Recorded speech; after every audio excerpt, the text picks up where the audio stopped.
মেধাবী এই দুই মেয়ে দেশের স্বাধীনতার জন্য জীবন দান করতে এতটুকু ভয় পায়নি।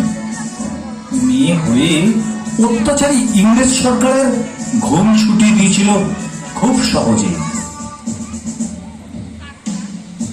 এর জন্য 1913 সালের 27শে জুন।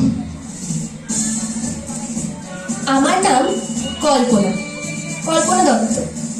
চট্টগ্রাম জেলার শ্রীপুর গ্রামে আমার জন্ম। বাবা বিনোদ বিহারী দত্তগুপ্ত ও মা শোভনাবালা দেবী।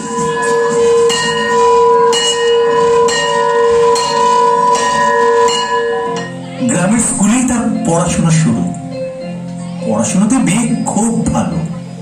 হঠাৎ স্কুলে এক স্যারের মুখে শুনতে পায় বিপ্লবী ক্ষুদিরামের কথা। তোদের মতো বয়স ছেলেটার, কিন্তু কি সাহস, কি উদ্যম!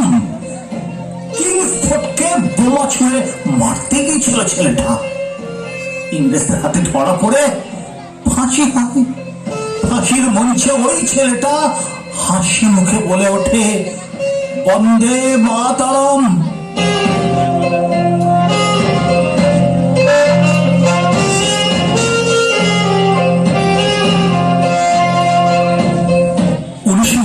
সালে ম্যাট্রিকুলেশন পাশ করে কলকাতায় সায়েন্স নিয়ে ভর্তি হয় বেথুন কলেজে। পড়াশোনায় বেশ ব্যস্ত হয়ে পড়ে কল্পনা। এই মেয়েটির জন্ম 5ই মে 1911। আমার নাম প্রীতিলতা ওয়াদ্দার। পদবিটা অদ্ভুত না? তবে এর পিছনে এক অদ্ভুত কাহিনী আছে।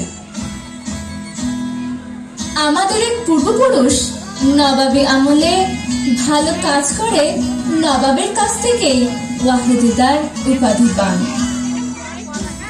সেই ওয়াহেদার থেকে ওয়াদ্দেদার আর পরে ওয়াদ্দার হয়েছে। আমার জন্ম চট্টগ্রাম জেলার ঘরঘট গ্রামে। বাবা জগৎবন্ধু ওয়াদ্দার ও মা প্রতিভা দেবী। এই মেধাবী প্রীতিকে তার মা বলতেন রানী। গ্রামের স্কুলেই তার পড়াশোনা শুরু হয়। কোনো কোনো সময় স্বপ্ন দেখতাম বিজ্ঞানী হব, কিন্তু এক রানী সবকিছুই বলতে দিল। স্যার একদিন বললেন তার কথা, চমকে উঠলাম। যে হাসিটা ছিল তোর উত্তর ভারতে। সেই ঝাঁসি রানী লক্ষ্মীবাই ইংরেজদের বিরুদ্ধে লড়াই করতে নামেন। ঘোড়া ছুটিয়ে, তরবারি নিয়ে, বন্দুক নিয়ে যুদ্ধে নামেন, শুধুমাত্র দেশের স্বাধীনতার জন্য। ঠিক করলাম বিপ্লবী হব, দেশের স্বাধীনতা চাই আগে। এই প্রীতিলতাও মেধাবী ছিল। আইএ পরীক্ষায় পঞ্চম হয়ে 20 টাকা বৃত্তি পায়। এরপর সোজা কলকাতা ভর্তি হয় বেথুন কলেজে। এই কল্পনা আর প্রীতিলতার সঙ্গে পরিচয় হয় পূর্ণেন্দু দস্তিদারের। তিনি বিপ্লবী। সূর্য সেনের সঙ্গে তার কর্মকাণ্ড। খুব সাবধান, তোমাদেরকে কি যেন সন্দেহ না করে। আপনি নিশ্চিন্ত থাকবেন, আমি কলেজে ছাত্রীর সঙ্গে যোগ দিয়েছি, সব শেখার চেষ্টা করছি। কাজ দিন আমাকে, স্বাধীনতা আন্দোলনের কাজ। মাস্টারদের সঙ্গে দেখা করতে চাই। ওনাকে আমি সবটা জানিয়েছি। আসলে কি জানো, মেয়েদের বিপ্লবী দলে নেওয়াটা বেশ সমস্যা। আমরাও পারি, সুযোগ দেওয়া হোক। মাস্টারদা দলের নিয়ম বদলেছেন শুধু তোমাদের জন্য। এই বইগুলোকে নাও, ঠিক ঠিক জায়গায় তোমরা এটাকে পৌঁছে দেবে। আমি সময় মতো মাস্টারদের সঙ্গে তোমাদেরকে দেখা করাবো। বন্দে মাতরম। এরপর গোপনে শুরু হয় অনুশীলন।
দুজনেই ইন্ডিয়ান রিপাবলিকান আর্মিতে যোগদান করেছ। তৈরি হও, সামনে লড়াই। আমরা প্রস্তুত। শোনো, চট্টগ্রামের পাহাড়তলি স্টেশনের কাছে আছে ইউরোপিয়ান ক্লাব। ব্রিটিশরা সেখানে যায়, কিন্তু দরজায় লেখা আছে ডগ অ্যান্ড ইন্ডিয়ান প্রহিবিটেড। কুকুর